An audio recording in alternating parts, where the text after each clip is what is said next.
is noon for me here in Pittsburgh. So let's go ahead and get started.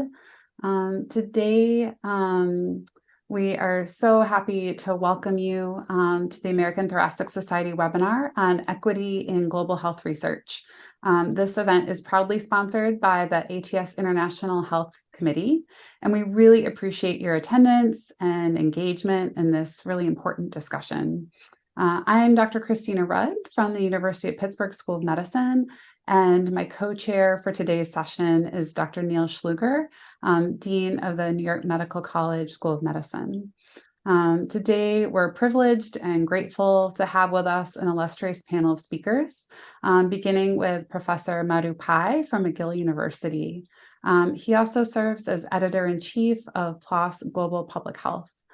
Professor Pai is going to enlighten us on the history of and major issues related to equity in global health research. He's going to offer recommendations to foster a more balanced landscape, really highlighting his perspective as an editor-in-chief. Following his remarks, we're going to hear from Professor Rafilo Masekela of the University of KwaZulu-Natal. Dr. Masekela will bring valuable insights into the challenges and best practices for equity within international research teams, especially across diverse resource settings, through her lens as a scientist and as a department chair. We're also honored to have Dr. Makita Williams from the National Heart, Lung, and Blood Institute at the NIH. Dr. Williams is really at the forefront of strategic initiatives in global health research and will share her extensive experience in managing global health research grants and capacity building programs. We encourage an interactive session, so we invite you to please post your questions and comments in the chat during the presentations. They will be monitored by our speakers and our chairs, and we will address them after all three presentations have concluded.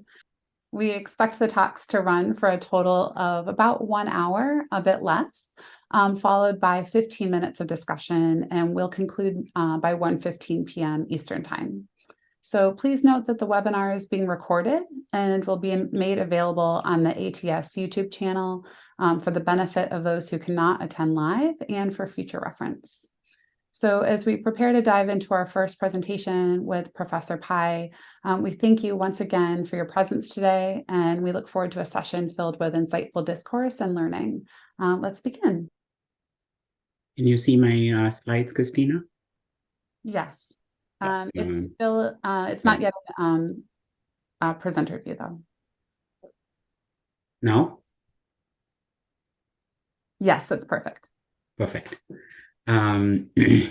Hi, everyone. Thank you for joining us. I'm approaching this talk more from not just as a global health researcher who works on tuberculosis, but also as an editor-in-chief of a global health journal. And that's where I'm coming from, but also that the disclosure that I straddled two worlds. I did my medical training and my residency training in India and lived there for 30 years before moving to the US and now in Canada. So I see myself as someone who kind of understands both sides of global health research. But be that as it may, today I find myself in a place of great privilege, being in Canada, being in the global north, and being at a leading university. So I do have that tension of potentially contributing to the problems that I'm critiquing myself. So I will try and hold myself accountable, but you should ask me hard questions on that front as well.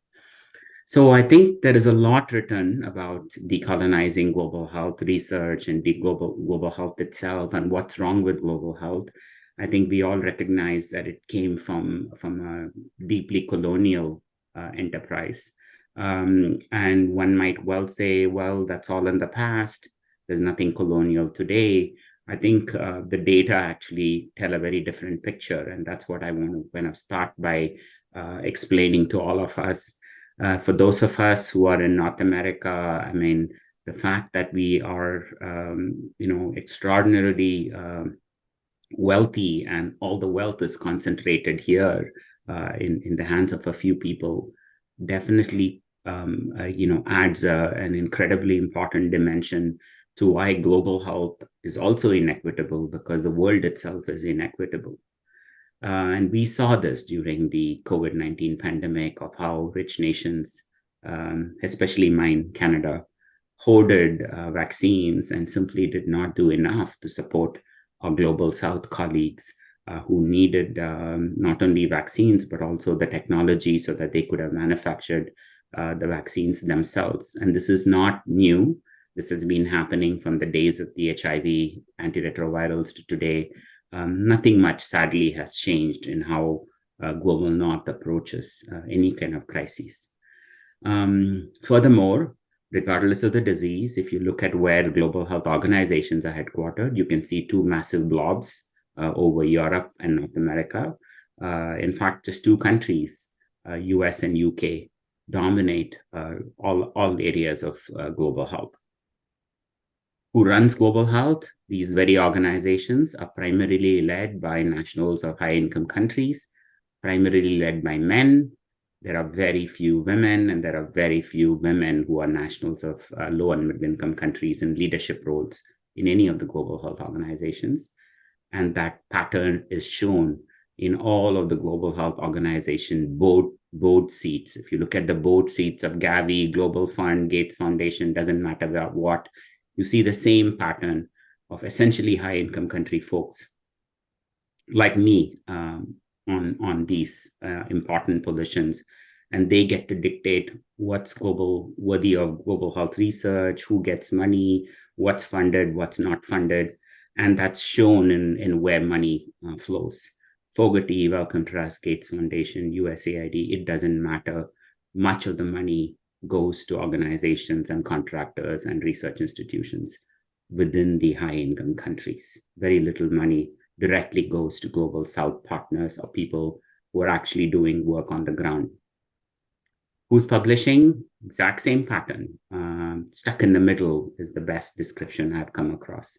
Even when the research is done entirely in a low and middle income country, in this case, Africa, for example, African authors were middle authors, if at all they were on the papers.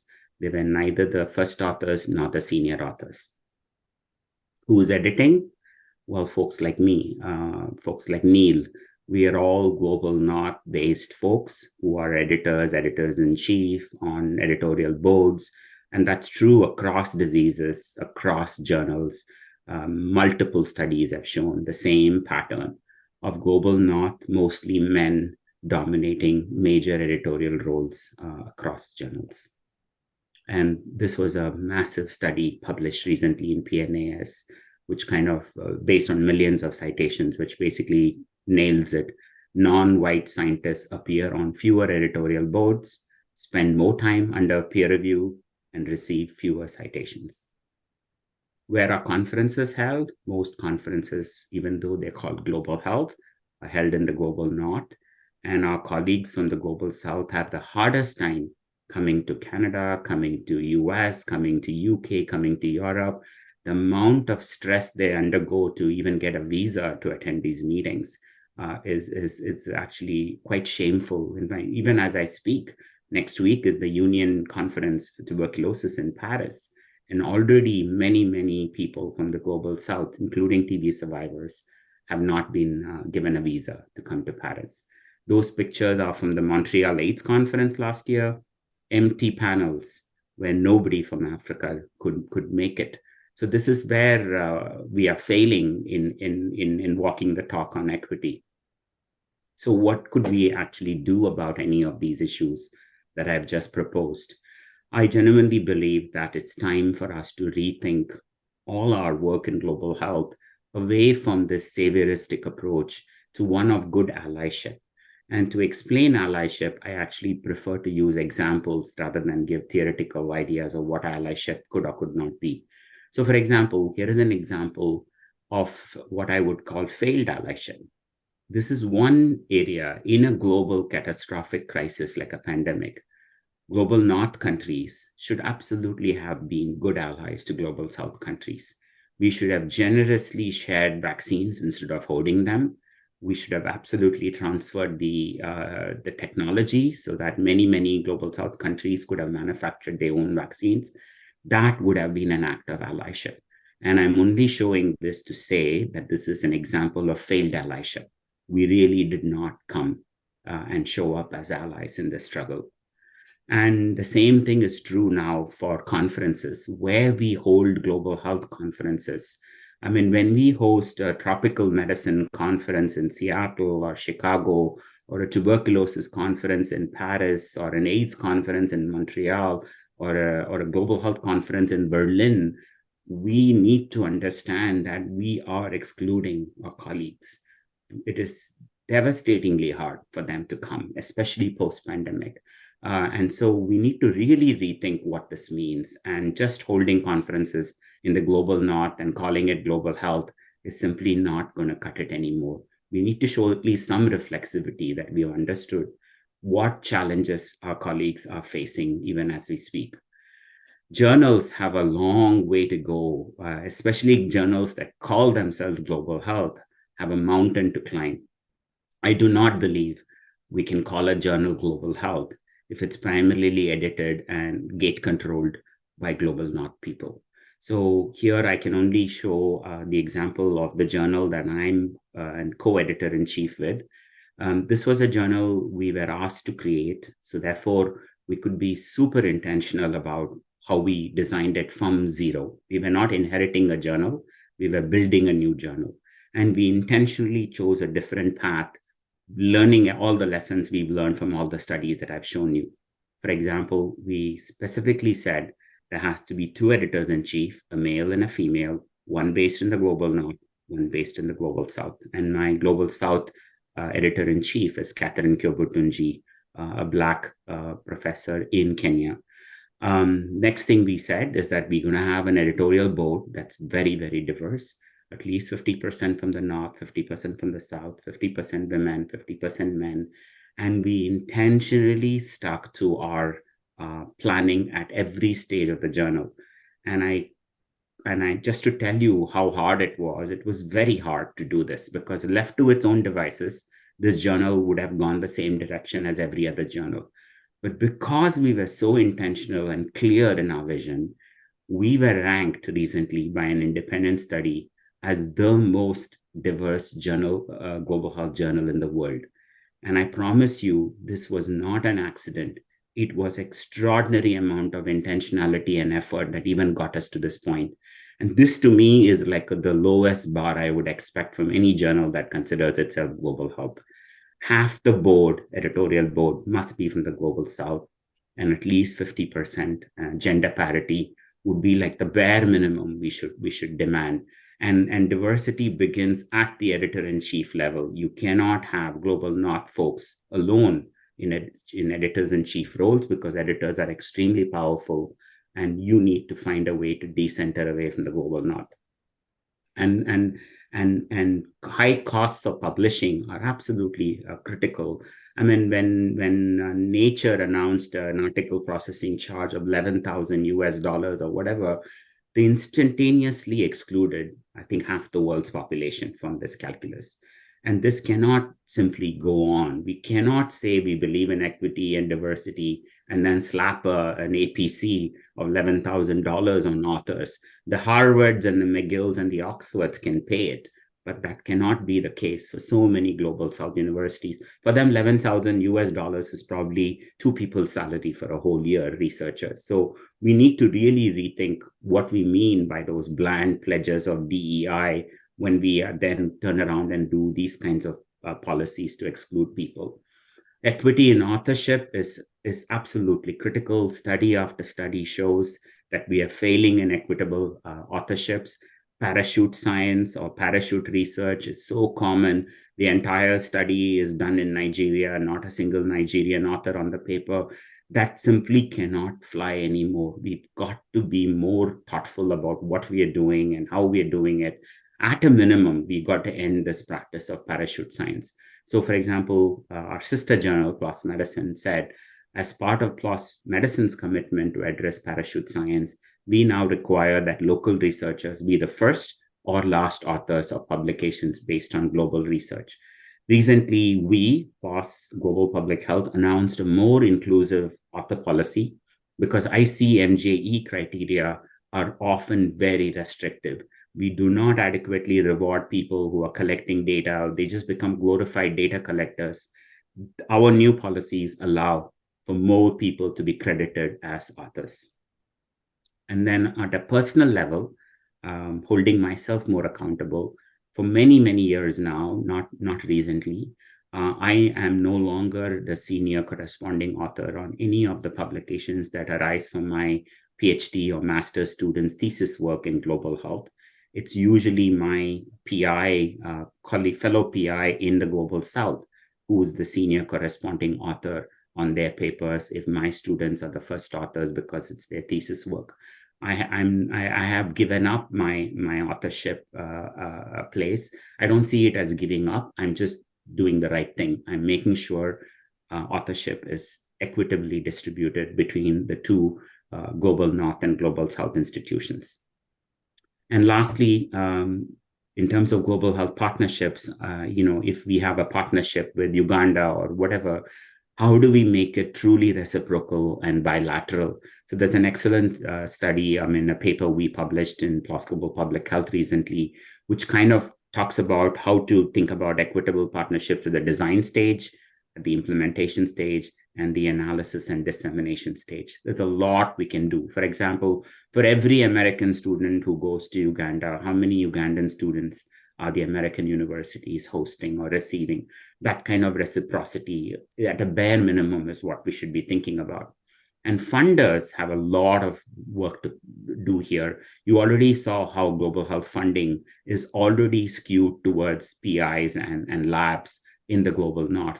So we wrote a piece on what funders can do, and others have been writing about it as well. For example, shouldn't NIH? I know an NIH colleague is on the call on the panel today. There are calls for NIH to give the same indirect costs to global South institutions so that they can better develop their infrastructure and their managerial and project management practices. So that's one strong example. I know Fogarty, for example, is tracking what proportion of their grants are directly going to LMICs. And it has gone up by a little bit, but a lot more can be done here. Fogarty is also tracking what proportion of Fogarty-funded publications have an LMIC senior author or first author. That's also slowly creeping up, but a lot more can be done here. I think funders should absolutely do more in terms of directly funding Global South institutions. That's where the research is happening. That's where the true expertise lies. And that's where the greatest lived experience rests. Wellcome Trust has done similar analysis and have concluded themselves that they need to be more anti-racist in their grant making. And now they have specific calls for grants for groups that have not been served well all these years. So funders are waking up, and I think a lot more can be done. So my last slide is my wish list of what I think editors and journals can do to bring more equity in global health research. As I just said, we absolutely must diversify editorial boards right from the top. We just cannot put out bland pledges on equity, diversity, and inclusion and not do anything about it. We must tackle the paywall problem for LMICs. LMICs simply cannot afford the extraordinary high journal subscription costs. Open access is the right model for LMICs. That also means article processing charges should not be a barrier for our Global South colleagues. We as editors must check again intentionally about whether we are platforming the same global North voices again and again and again, and intentionally seek out Black, Indigenous, people of color, people with lived experience, Indigenous scholars, activists with lived experience, and seek and commission articles from them. Otherwise, the pitches we get are invariably from global North institutions. We should explicitly discourage parachute research and support authorship models that are more equitable. We should figure out to go beyond English because English is an exclusionary language. And this is a hard one, but we, for example, and I know other journals as well, now accept author-translated abstracts and publish them as a supplement. But there must be a way to use AI to instantaneously translate published articles into other languages so that the readership base also expands. And I think journals should also find a way to support Global South journals and conferences. So we can diversify the Blue Journal or my journal, for example, but we can only go so far. There has to be strong Global South journals, Global South conferences. That's when I think the imbalance in global health will get rectified. And lastly, I think we should be able to publish brave content and content that challenges status quo in how global health does business. Thank you so much. Thank you so much, Dr. Pai. Pai has stopped screen share. I think I have several notes on really your excellent points and some great questions that we'll save for our final Q&A at the end. And we'll go next to Dr. Masekela's presentation.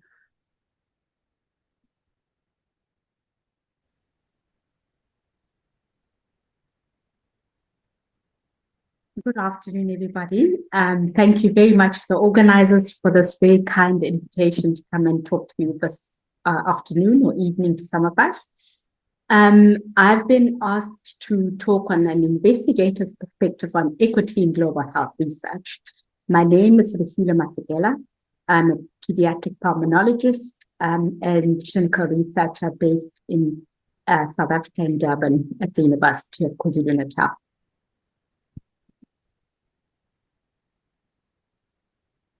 So I thought how I would tackle this conversation.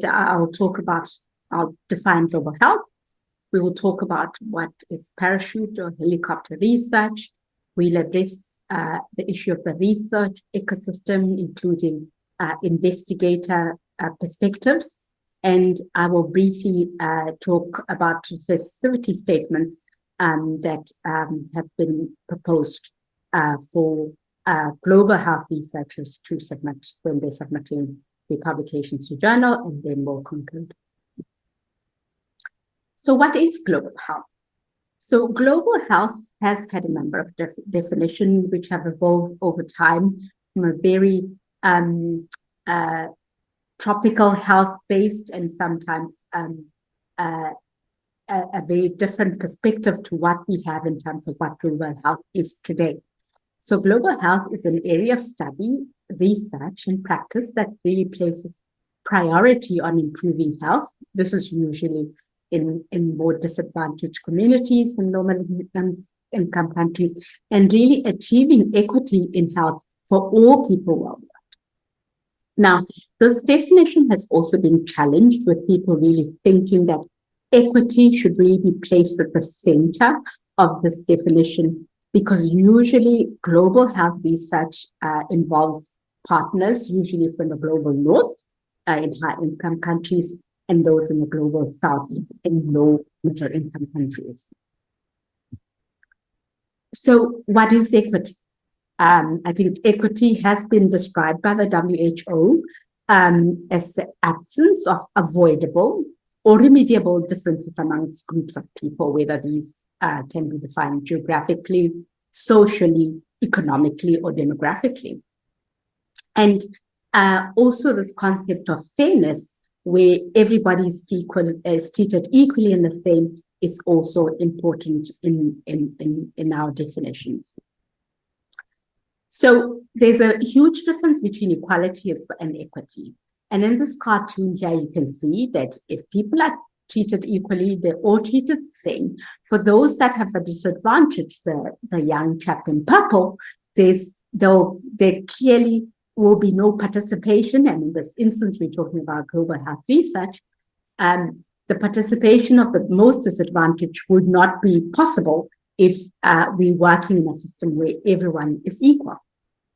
Of course, then equity is where those that have disadvantage, that is the shorter individual in the red shirt and the one in the purple shirt, they receive the amount of adequate support that is necessary to allow them then to participate equally in this watching this match. But unfortunately, the real reality about global health research is that the low middle income country researchers, which is usually according to grading of the country income, are usually severely disadvantaged. And this is due to multiple factors, which we'll talk about in terms of the research ecosystem, where researchers in high income countries have a tremendous amount of support versus those that are in low income countries, the least income countries, where there's very little in terms of support for research. But I think I just wanted to introduce this important concept of justice. I think although we would like to have an equitable system in terms of global health, but even better is having a just system. Because if you have a just system, all the systematic barriers that are created in this research ecosystem, which we'll be discussing, will be completely addressed. There would not be a need for anybody to receive support, because everybody would be accommodated and everybody would have equal opportunity to participate. So what is parachute research? Really, parachute, or sometimes it's called helicopter research, is a practice where primary research is usually conducted in a host country, in this instance, usually a low middle income country. And subsequently, the findings of the research are published in a journal with inadequate recognition, sometimes no recognition, of the local researchers, the staff that have supported the research, as well as the supporting infrastructure that allowed that research to happen. So what is this research ecosystem? And I think in this cartoon, what I wanted you to focus on is to look at the size of the balloons. You can see that then the important or sizable actors in this research ecosystem are firstly the funders, the people that provide the money. And the funders are really usually guided by high-income country governments, because those provide the bulk of the funds. And these governments would then dictate what is funded. But of course, governments are also guided by researchers that live in these high-income countries or the global north. And they would then set what are the research priorities for that need to be funded. But I think a very important actor in this whole system that sometimes is probably not acknowledged is that in order for high-income country researchers or northern researchers to firstly set the research agenda, they're also guided by what journal editors are interested in and willing to publish. And therefore, there's all these lines that are interlinked between the funders, the high-income country governments, as well as the researchers and journals that have a complex interplay that's interrelated, having really a lot of power to dictate what happens and what gets funded in this research environment. But of course, in the global health perspective, the research then needs to happen in a low middle income country. And then the researchers in this context, the ALMIC researchers, although they do participate, their power and the dynamics of power in this whole ecosystem are very different, very imbalanced, because usually the agenda would have been set, the funding would be secured from these three powerful actors, and then the low middle income country researchers asked to just come in and just do the manual labor and conduct the research on behalf of the researchers in high-income countries. But of course, then the researchers in these countries also have a responsibility to engage with the communities, and usually communities also do not even have any kind of link to the people who came up with the primary research question, which is a high-income country researchers. But of course, the governments in ALMICs also have a responsibility. But we do know that the funding for research that's ring-fenced in these ALMICs is very limited. And at least in the context of Africa, less than 1% of government funds are actually spent on research and knowledge generation. So this really places ALMIC researchers at a huge disadvantage, because they do not have the funding pot available to the counterparts in the global north in terms of access to funds to really generate their own important locally relevant research questions. So we, as researchers from both the global north and south, as well as journal editors, came up with what we thought would be a proposed definition for describing this research ecosystem. It's a dynamic system that involves both local, national, and international institutions and actors that are really involved in commissioning, generating, the management and curation, dissemination, and consumption of research who have very different interests, different types and level of capital, and although they're interlinked, they have very different feedback loops of influence and power, as I've just shown. Now, besides just doing primary observational research, there's very, very little clinical trial research that happens in low middle income countries. I think a classic example would be for a disease like sickle cell, which really is a disease which happens very commonly in Africa, but there's very little money devoted to this disease because there's very little infrastructure locally. And the kinds of teams and infrastructure and funding that you need to run large clinical trials is immense. And if governments are not willing to fund it, and funders are not, from the global north are not willing to fund it, it makes it almost impossible for clinical trials, which require huge sums of money, require multiple things, including laboratory facilities, which are very limited, pharmacies that are functioning, grants management or contract systems that are strong, and of course, a very conducive environment in institutions, including universities and research institutes, that allow this kind of work to happen. And I think it's not surprising that there's very little that occurs in terms of clinical trials in low middle income countries. But there's this nice paper that was published in Minoritized a month ago, which really sets out to show what is possible in creating a clinical research center in an LMIC, and in this case in Brazil. But very interestingly, there's been work that's been conducted in looking at clinical research centers in Brazil. Of the 32 centers that are available, about 5 centers actually were not even conducting clinical trials at all. A lot of the centers did not have the required facilities, infrastructure, all the things that are required to really support running a well-run clinical research center.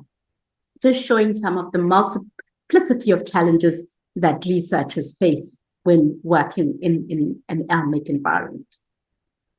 So what's different as well? If we look at global health research, and I think one of the what the COVID-19 pandemic really demonstrated, and I think one of the things was around trusting research in human clinical research in human beings, and what happens if that trust can get broken. At the beginning of the pandemic, there were a lot of trials on medicines, vaccines to combat COVID-19. I think what this highlighted a lot to LMIC researchers at least is that once these drugs and vaccines became available, people in LMICs then had to stand back and be last on the list to access these medicines. So it also brings into sharp focus the very important aspect of clinical trials, conducting clinical trials, and then, of course, the post-trial access for individuals who actually participate to actually have access to these life-saving or whatever medications should be made available for the people who actually participate, as well as the communities. There are also multiple barriers, for example, language, and as I've highlighted, contracts management, really the research support infrastructure for many researchers who are working in LMICs. And usually, the picture of a researcher in an LMIC is usually that of the Lone Ranger, one person working and doing it on their own. What do I mean by that? Usually researchers have high or huge clinical workloads. So research then becomes an after-hour activity. It's not embedded into the core of their work. There's very limited funding to actually support research time out. So people have high clinical workloads because of the human resources that are not available. They have huge administrative workloads. So if you take on a research project, you have to be the finance manager, the people manager, the trainer, really have oversight of the trial and still do some of the fundraising. So that's a huge burden to place on one individual. Linked to this, people have very poor salaries. So they have to be forced then to work outside of their normal day-to-day clinical life to work, sometimes supplement the salary in private practice to supplement salary, then of course, even stretching their time even more and leaving very little for research. And then once you have experienced researchers who have done a lot of work, the retention of researchers in this context is very little. So once people have the expertise, they become senior investigators and they migrate to the global north, further reducing the human capital that's available to conduct research in our mix.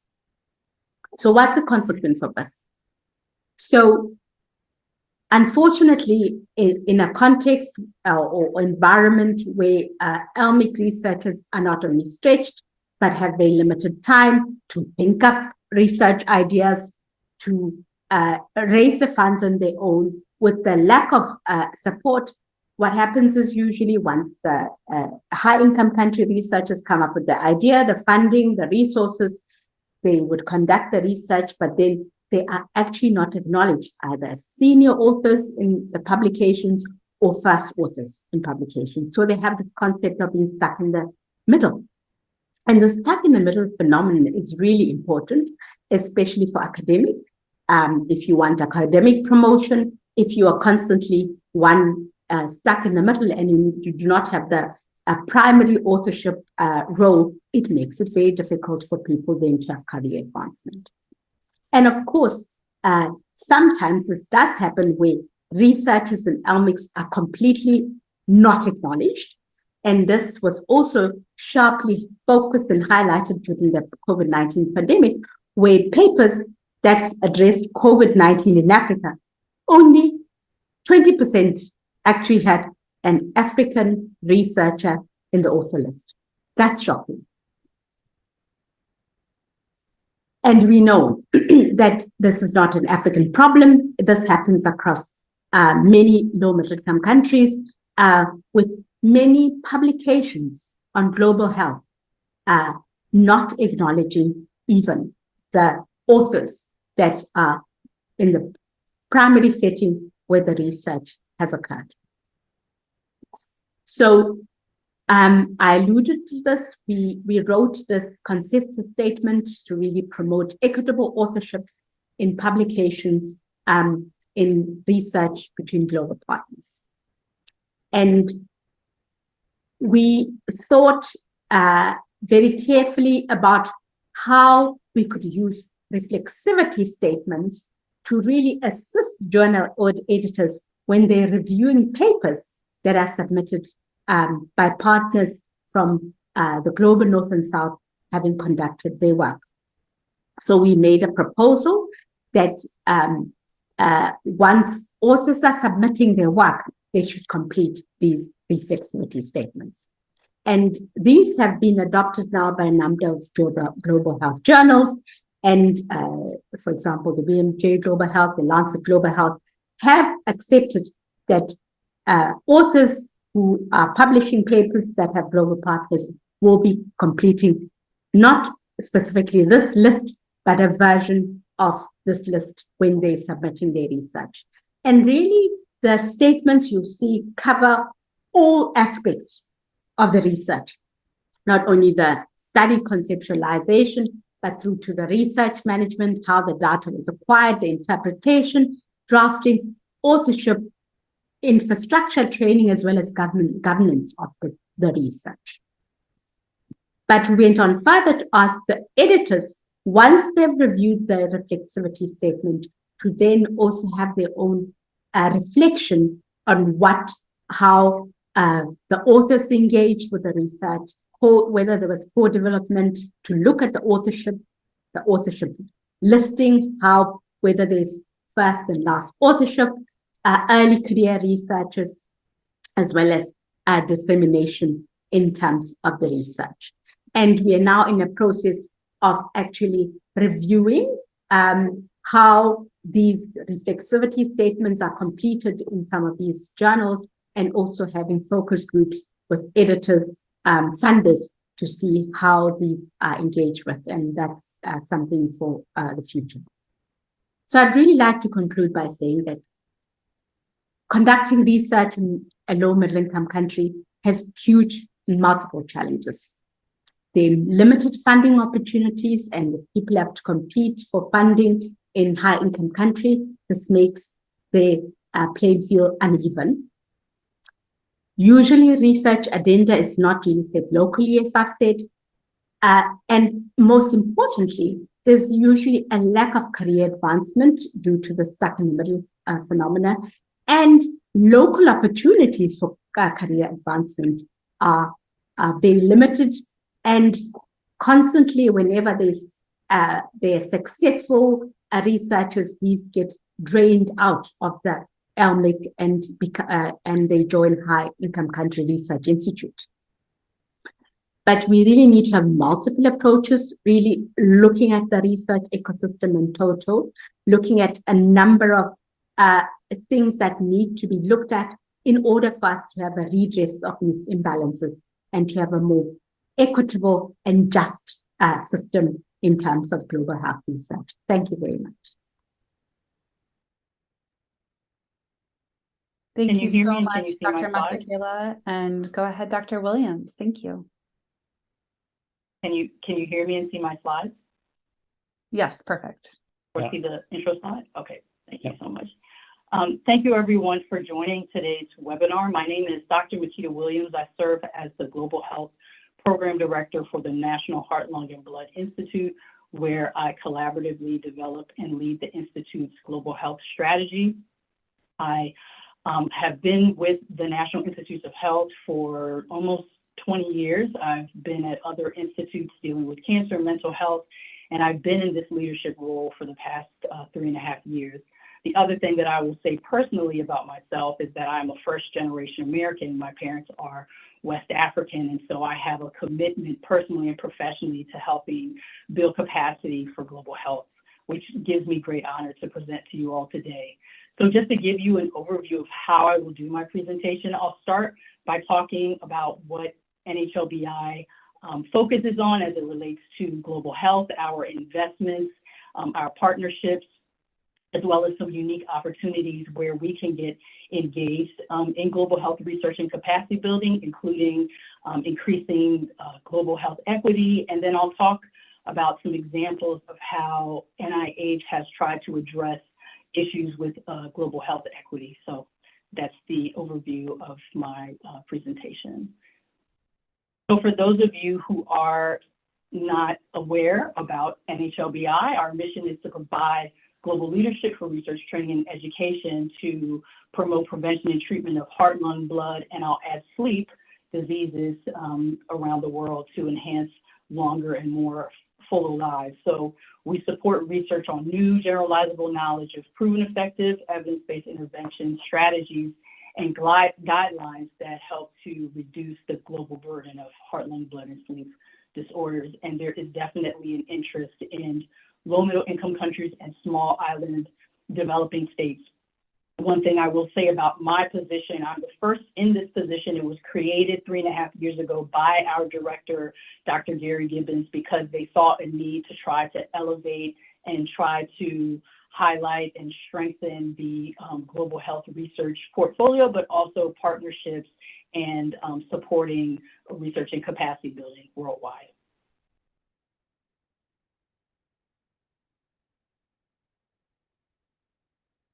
So at NHLBI, we provide global leadership in the prevention of heart, lung, blood, and diseases and sleep disorders. As I mentioned, a lot of the work that we do in the global health space is more so on the downside, on the late translation implementation research. So taking those things that we already know and trying to appropriately put them into local pragmatic settings, developing technologies that can be used at the community level to address public health needs. And in terms of the strategic vision as it relates to global health, I just wanted to show you all what topic areas that we are interested in. So not only chronic lung diseases, which I know that's you all's area and remit, but we're also interested in hypertension, sickle cell disease, and other blood-related diseases, air pollution, data science and innovations, point-of-care technology, research training, and as I had mentioned, implementation research. So I just wanted to put this on again to show you where our emphasis really is around this T4 translation of evidence-based interventions into real-world settings and really trying to leverage dissemination and implementation research to make strides in addressing the global burden of diseases, as well as building capacities and developing strategic partnerships. This also is related to how we apply a health equity lens with all the work that we support and the engagements that we are a part of. So now I'm going to give you some examples of where our commitment has been, again, for chronic lung diseases, given the area of interest for ATS. So we've supported projects through our traditional notice of funding opportunities, whether they're research program grants, cooperative agreements, training, notices of special interest, or NOCs. And those have been around lung transplant. They've been around for HIV PrEP, for example. Those are areas that we've supported, sleep diseases. But then we've also had some specific projects and programs that we have either initiated or we've partnered across NIH and with other external partners. So one of them looking at how to develop clinical practice guidelines for asthma. Also, we have the National Center for Sleep Disorders Research, where we support research, technology, innovation, training, health education, and other activities that will help to improve sleep disorders and promote sleep health.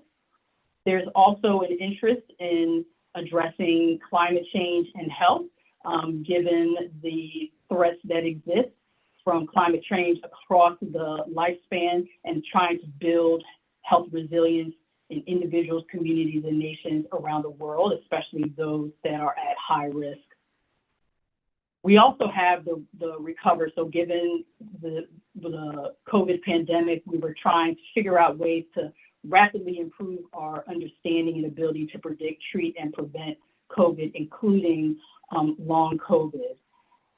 And then finally, we have the Transomics for Precision Medicine, or TOPMed program, which aims to provide disease treatments tailored to individuals' unique genes and environment. So I highlight these as examples of what we have and are doing, and they do include global health engagement, and they do help to address equity worldwide.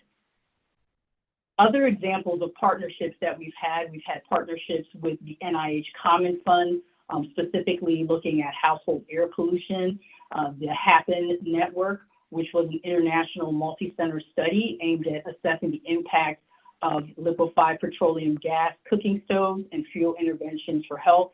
This was one of our public-private partnerships between NIH, the Gates Foundation, the Global Alliance for Clean Cook Stoves, and the Global Alliance for Chronic Diseases.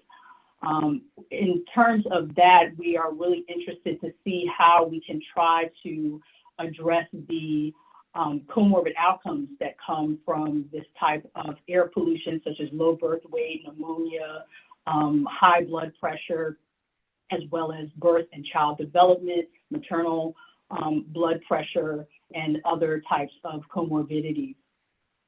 We partner very closely with the Fogarty International Center, and you'll hear some more about that throughout my presentation, but here are just some examples of how we partner with them. So the Global Alliance for Chronic Diseases, which is a global network, NIH is one of the founding members of the Global Alliance, and we continue to partner with them to support studies around hypertension, around cardiometabolic diseases, and we continue to partner with them. We currently have some funding opportunities that we support around multi-morbidity research as it relates to the lifespan, as it relates to urban environments, and as it relates to multi-morbidity management.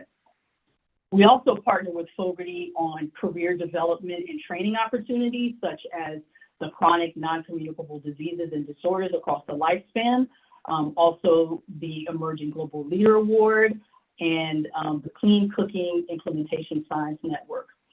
And then NIH-wide, we participate in the dissemination and implementation research in health funding opportunities. So I wanted to share this map with you to show you where a lot of our cooperative agreement and strategic partnerships are located. And it's not just limited to chronic lung diseases, but it covers sickle cell disease, it covers hypertension, blood safe, which is how I know Dr. Christina Rudd, where we're trying to help enhance blood transfusion, blood safety, blood donation, specifically in sub-Saharan Africa. I serve as a project scientist for the Blood Safe program, and we have 3 studies in Kenya, Malawi, and Ghana. But this is just to show you where we've had a lot of our investments, and there are definitely more investments to come. So now I want to share with you where we see importance in supporting the research, training, and career development pathway. And so our participation in a lot of these initiatives that with Fogarty and then those across NIH is a part of our long-term strategy to build and sustain a pipeline for global health research investigators from early stage all the way to research independence. And the goal is to create capacity for global health researchers to be successful, to be supportive, to make those strides and changes in improving health outcomes and addressing the global burden of diseases. So we do that in partnership with Fogarty, and as you can see, there are a lot of opportunities that we work with Fogarty in terms of their D43, which is their institutional training grants, the K43, which is more individual, the R21, which is a small 2-year exploratory grant. But these are all ways that we help to support global research as well as try to enhance and really underscore the importance of health equity. So that then leads me to tell you a little bit more about some of the examples of unique global health research and training activities, those that we are doing, those that we are interested in, and those where we want to continue to enhance further. So I've mentioned some of the disease topic areas. I have health equity on there, and I'm going to get to that in my next couple of slides. But there's also an interest in how we address point of care and mobile technologies, and we've seen the importance of that with the COVID pandemic, as well as creating connected communities of practices, supporting rigorous implementation trials, doing portfolio analyses that really highlight where we are investing in global health, where those gaps are, and what we could be doing more of, supporting research, training, and career development, research administration, which is also an area that is very important because you need those types of capacity in institutions, in organizations in order to support the research, and then also clinical research guidelines and policies, especially those that are applicable and aligned with local research. And as I said, I'll go into more about the health equity. So there's some novel areas, focal areas that NHLBI sees as important in terms of addressing global health research. One being data science. So how do we leverage data sources to advance science and address the global burden of disease? Lessons that we can continue to learn from COVID. And one example that we have is from the NIH Community Engagement Alliance. That was an alliance that was based here in the United States to provide trustworthy science-based information through active community engagement and outreach. But we see that there are opportunities to not only do that here and leverage that those partnerships here, but to try to expand that around the world. So there are opportunities to do that. And I think with what with what both Dr. Pai and Dr. Masakela have said, trust is really, really important, and trust begins with having those partnerships from the very beginning with the community members. Research administration, as I mentioned, so we think about how we can create opportunities to support infrastructure development, how we look at bioethics, making sure things are fair and equitable. We continue to support activities around that. Then developing our future global leaders, supporting mentorship, training, career development initiatives, those which I have mentioned, which address health equity. And then finally, looking at lessons learned from HIV, COVID, and other infectious diseases to address heart, lung, blood, and sleep comorbidities. One example of where we're working on that is around rheumatic heart disease. And where I sit in NHLBI is within the Center for Translational Research and Implementation Science, and that's where the health equity, implementation science, global health, and translational research areas are the full focus for NHLBI. And then we partner across NHLBI to really highlight and leverage our partnerships and our expertise to address global health. So I wanted to first start with this because I think this is really important, and this does address health equity, especially in research. On October 19th, NIH announced the Simplified Framework for NIH Research Project Grants, or the RPG application. And this framework is in response from the extramural community about the complexity of the peer review process, the increasing responsibilities of peer reviews and policy compliance, and reputational bias, whether positive or negative, indicating that it does have an undue influence on peer review outcomes. So what NIH did in 2022 was to put out a request for information, or an RFI, on the peer review process, and NIH received more than 800 responses worldwide, which helped to play a role in revising the peer review criteria. So the review criteria has now been reorganized into 3 factors. So 2 will receive numerical criterion scores, and 1 will be evaluated for sufficiency. All 3 factors will be considered in the overall impact score.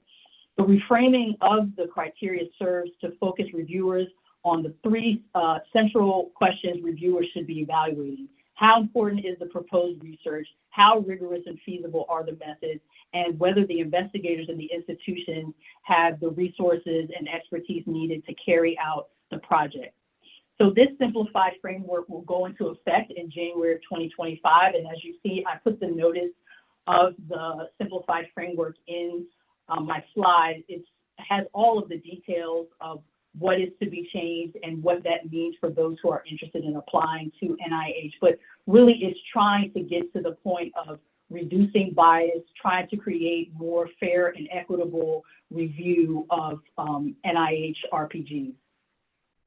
The second thing I want to talk about, which really dovetails nicely with Dr. Pai and Dr. Masagela's presentation, is a request for information on promoting equity in global health research. And this was led by Fogarty, and there were 7 other NIH institutes and centers, including NHLBI, that participated in this.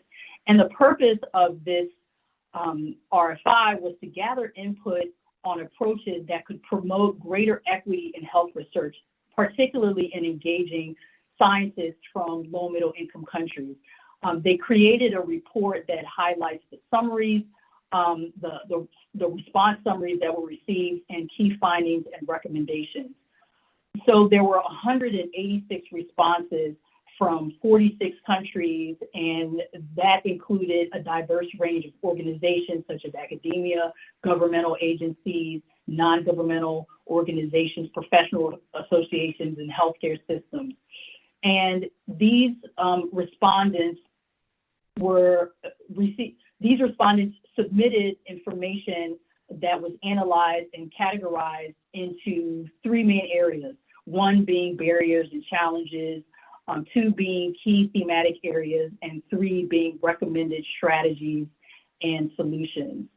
So some of the barriers and challenges cited include limited funding opportunities for LMIC investigators, NIH grant requirements that require significant administrative capacity, differences in research priorities between funders and LMIC institutions, inequities in research processes and in the roles and responsibilities of high-income and low-middle-income partners, lack of fair data sharing and ownership practices, and cultural differences. And then from those, there were 6 key thematic areas and suggested strategies that emerged. The first being equitable partnerships. So how do we foster fair partnerships through required written agreements? Funding limitations, which Dr. Pai brought up, addressing funding disparities and administrative burden. Scientific and administrative capacity needs, so supporting more institutional capacity building, strengthening grants management and administrative capacity. Research priority, elevating community engagement and local voices when setting research priorities. Data access and ownership, improving data governance practice, and then, as I mentioned in the slide before, peer review. So one example, ensuring that there is local expertise and peer review process. And I will say that NIH definitely encourages having peer reviewers who are not just based in the United States, who are from foreign institutions, from foreign organizations, because those voices and those perspectives really need to be heard and appreciated in our peer review process. So NHLBI is celebrating our 75th anniversary, and we're also in tandem doing a strategic vision refresh. So we have a strategic vision that is like our roadmap that guides the type of work that we do and how we partner and how we support our research. And for 75 years, research programs funded by NHLBI have made important discoveries, developed cures, created new treatments, and most importantly, improved the lives of people around the world. And so I share this with you because I encourage you to visit our website to learn more about the progress that we've made over time.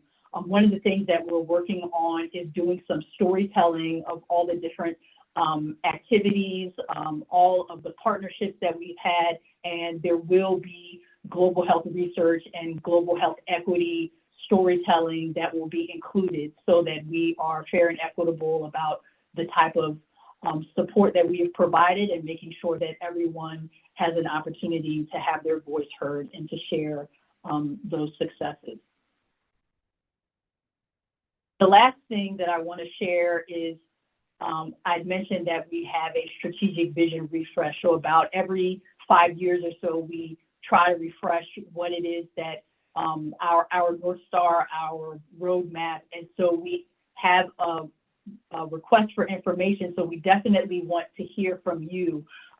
Your input, your voice, your feedback is definitely valued and appreciated and helps us to really strategize what it is that should keep us focused and keep us in line with addressing heart, lung, blood, and sleep disorders worldwide. So I've put the website up for you all, and we really encourage to hear your voice by December 15th.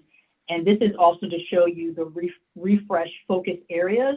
So data science and new technologies, addressing health disparities, importance in lifestyle, community and patient engagement, supporting women's health, and addressing and reducing the impact of place. And here is the QR code if you are able to scan with your phone to get to the notice that includes the information on our refresh. And that is my final slide, and I'll stop there and I'll just say thank you so much for giving me the opportunity to present, and I look forward to addressing your questions. Very well, thanks so much to all our presenters. I think those 3 talks covered a tremendous amount of ground and really provided lots of really great insight into the challenges of global health. There have been a lot of questions that have been asked and answered in the Q&A already, but I want to, if I might, raise a few others that came up during the talk. I think we have about 10 minutes to go. So one thing I was thinking about, and this would be a question initially Director Dr. Pai. One of the problems with authorship, certainly in American and I would assume Canadian universities as well, is that junior investigators really feel a need to be first author. So I wonder how much retraining there needs to be done for promotions committees, for young investigators, especially who are involved in global health research. And have you addressed that at all or had any experience there? Great question, Neil, and I fully agree that that is a challenge, which is why I think if you look at all the key positions of an author, if the young person was kind of in charge of a thesis project, or they are the ones who primarily led it, maybe then the senior authorship could then go to our colleagues in the Global South as one potential solution. The second approach is that for senior investigators like you and I, or department chairs, that we set the right tone by saying, if you've done the work and you played more of an ally role, then it's fine. We still give you credit, even if you're not the first author, right? I think if we reassure them that middle authorship is not a bad thing, we've all been middle authors in multiple papers over the years, and it has helped us in our careers, right, to be contributing rather than always to be the leader. I think our problem is that we are in the global north for sure. We are used to being leaders in everything, right? So it's a hard thing for us. It's humbling for us to say that we don't need to be leaders all the time. And if somebody else is working it, it's perfectly fine to just play a contributing role. Yeah, no, thanks so much. I couldn't agree more, actually. And it just seems to me that maybe we could come up with a professional ethic that says, especially once you've reached the rank of professor, you don't need to be a senior author ever again in your life. I mean, just an idea. I'd also like to ask something Dr. Maskell and Dr. Williams both sort of alluded to in setting the research agenda, in particular when, let's say, RFAs or RFPs are written, how much involvement and how do when RFAs and RFPs are written addressing global health issues, how do we ensure that there's really adequate representation from people in the Global South and other LMIC countries in the composition of those RFAs? I mean, it seems to me often they're written from a very high-income country perspective, assuming that we know what the really important questions are in LMIC. So Dr. Maskell and Dr. Williams both sort of touched on that. I wonder if you could say a little more about it. Thanks, Neil. And I think just touching on your authorship question, I think it's also becoming quite clear to journal editors, and perhaps this should be looked at more and more. This whole thing that you only need one senior author and one first author, and maybe having two first authors or two last authors. In our paper, we had 3 first authors and 3 last authors, just to demonstrate that, I think we also need to challenge the status quo and allow for partnerships to be real and true. And if we can be more inclusive rather than exclusive, then it would be a win-win for both partners as well. I think that's also important, if that's acknowledged. And, there's no harm in having 2 first authors or 2 senior authors. I think in terms of the agenda setting, from a funder's perspective, and I hope that Makida will also have some answers, having funding just for research idea conception between teams would be very helpful, because before we actually go for that big grant application, having funding that is available for people to have opportunity to engage and think through research ideas and questions, so that that allows for really true meaningful engagement before the big application, is also a way to to also flatten the issues around agenda setting, etc. I think that may be another way to approach that. Thanks so much. And actually, there's a I think a very important question from Heather Czar. Dr. Williams, I'll ask you to address it. How does the NIH commitment to global health align with the recent new rule that foreign sub-recipients on grants provide copies of all lab notebooks, data, and all documentation to the primary recipient at least annually. Can you comment about that new role and its impact here? I can comment generally and say that this is an effort in terms of data sharing. So we have data sharing agreements, and I think that's a part of sharing the data. This kind of feedback, again, is good to hear, because if it does present a burden, we don't want to present any undue burden, but we do want to be fair, equitable, and transparent, and try to share the information that's gathered, because there are opportunities to learn, grow, benefit from the type of data that is being collected and generated through our funded projects. So I don't know if I answered that completely, but I am taking note of the question, and I think that it's something that we as NIH overall can really take into consideration where there are challenges. Steve Gordon is asking a question. I wonder if research should only be carried out, for example, in Malawi, if Malawian scientists have invited it. It's always challenging to reverse each scenario. How would a project in Liverpool proposed by a Malawian group be received? Anybody want to take a stab? I think it's a critical issue, right? I mean, we are global North students think that they can go anywhere in the world and research anything they want. The reverse is never true. We probably wouldn't even give a visa to a Malawian researcher to come to Liverpool or to come to Canada, because that's how restrictive our policies are. So it's far from reciprocal that way. And I think Stephen's point is absolutely true. It will be nice if the research agenda is articulated by the countries themselves, and then we are invited to be good allies and partners, rather than we decide a priori what needs to be done in Malawi or somewhere else. So go back to Heather Zara's question again for a moment, Dr. Williams. Maybe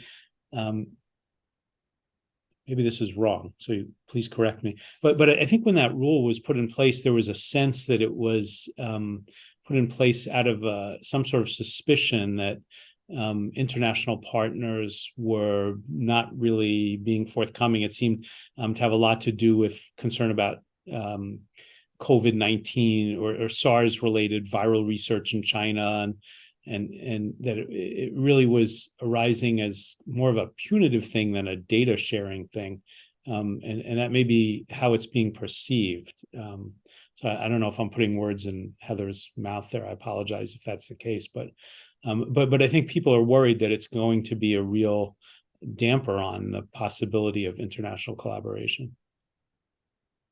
Yeah, I think that might be the case, and definitely because of what has been occurring, there have been some changes, and we hope that they will not damper or hamper people's interest and excitement and motivation to apply for NIH funding. But yet we have definitely learned from certain situations, and we've tried to address them. Doesn't always mean that they are the most streamlined responses or solutions, but they try to just, again, get to making sure that there is respect, protection, equity, and fairness. So these are the things that I think are important to hear. It's important to hear from those in the extramural community about how these type of challenges do present a barrier. But know that as we continue to develop our strategic visions and our funding opportunities, we're learning from what is coming out of the research that we're funding. We're learning from the processes that we're going through where we can try to do better, but thinking about how it will be accepted and feasible for all. So nothing's perfect. We're trying our best, but these are the type of feedback that I think help us to understand and learn and try to move forward in the best way possible. Over. Great. Well, thanks so much. I want to, again, thank all of our presenters who I think were really wonderful. Dr. Madhu Pai, Dr. Afilo Masekela, Dr. Makeda Williams, really very stimulating and thoughtful and comprehensive presentations. I'll turn it back to my co-moderator, Christina Rudd, for a last word. No, just to echo your sentiments, I think it was wonderful to hear such a diversity of experience and perspective from the scientific perspective, funding perspective, editorial perspective, department chair perspective, and appreciate everyone's contributions in the Q&A as well. So thank you, everybody. Have a lovely rest of your day. Thanks, everyone. Bye.